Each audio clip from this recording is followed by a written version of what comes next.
আজকে খুব সিরিয়াস একটা বিষয় নিয়ে আলোচনা করব।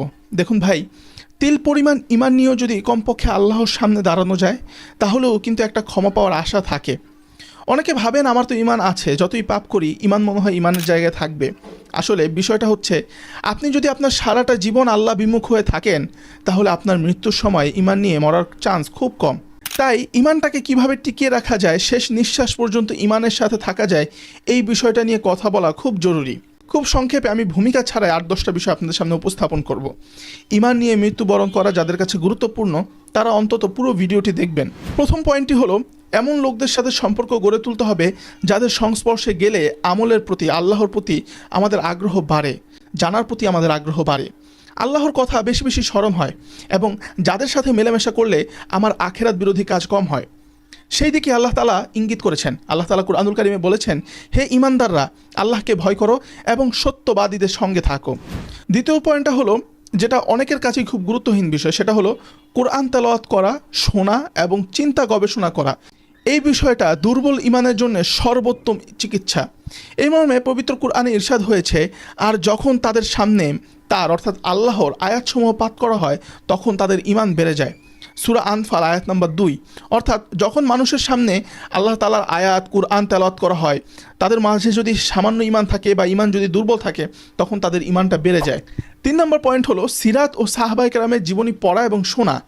আমরা কিন্তু অনেক মুসলমান আছি যারা রাসূল সাল্লাল্লাহু আলাইহি ওয়াসাল্লামের পুরো জীবনীটা একবার পড়ে দেখিনি, অথচ অন্তত রাসূল সাল্লাল্লাহু আলাইহি ওয়াসাল্লামের জীবনী সম্পর্কে 3টা বই আমাদের পড়া দরকার।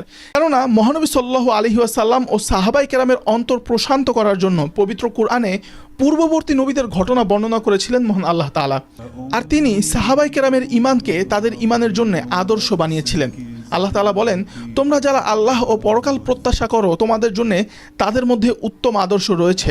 সবচেয়ে গুরুত্বপূর্ণ একটা পয়েন্ট হলো বেশি বেশি আল্লাহর জিকির করা। দুর্বল ইমানের সুস্থতা ফিরিয়ে আনতে জিকির সবচেয়ে উপকারী জিনিস। আল্লাহর জিকির অন্তরে ইমানের বীজ বপন করে। মুমিনের অন্তর জিকিরের মাধ্যমে প্রশান্ত হয়। আল্লাহ তাআলা কোরআনে কারীমে ইরশাদ করেন, যারা ইমানদার তাদের অন্তর জিকির দ্বারা শান্তি লাভ করে। জেনে রাখো, আল্লাহর জিকির দ্বারাই অন্তরসমূহ শান্তি পায়।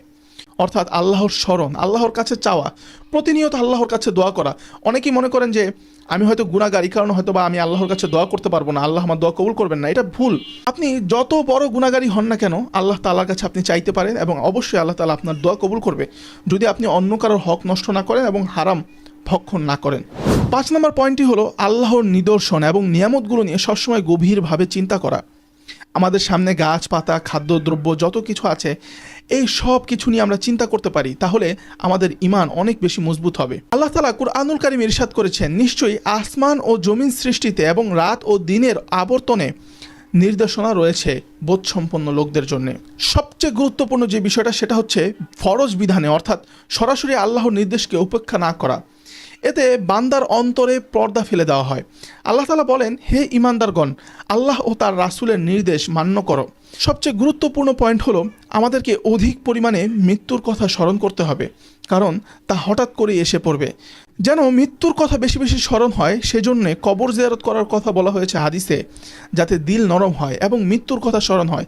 রাসূল সাল্লাল্লাহু আলাইহি ওয়াসাল্লাম বলেছেন, আমি তোমাদেরকে ইতিপূর্বে কবর জিয়ারত করতে নিষেধ করেছিলাম, কিন্তু এখন তোমরা কবর জিয়ারত করো, কেননা কবর জিয়ারতে মৃত্যুর স্মরণ রয়েছে। আল্লাহ তাআলা আমাদের সবাইকে ঈমান অর্থাৎ আল্লাহর উপর বিশ্বাস এবং আস্থা নিয়ে মৃত্যুবরণ করার তৌফিক দান করুন।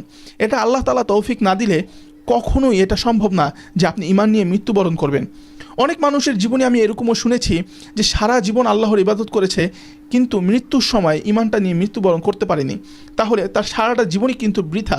সে সারা জীবন যত ভালো কাজ করেছে, যদি সে ঈমান নিয়ে মৃত্যুবরণ না করতে পারে, তাহলে তার সারা জীবনের ভালো কাজ এবং যত কাজ সে করেছে সব কিছুই বৃথা। সুতরাং আমরা যাই করি না কেন, আমাদের সবসময় খেয়াল রাখতে হবে, ধ্যানে রাখতে হবে যে আমাদের ঈমান ঠিক আছে কিনা, আমাদের ঈমানের পরিচর্যা হচ্ছে কিনা, আমরা কি আমাদের ঈমানের গুরুত্ব দিচ্ছি কিনা। আল্লাহ তাআলা আমাদের সবাইকে তৌফিক দান করুন। আমিন।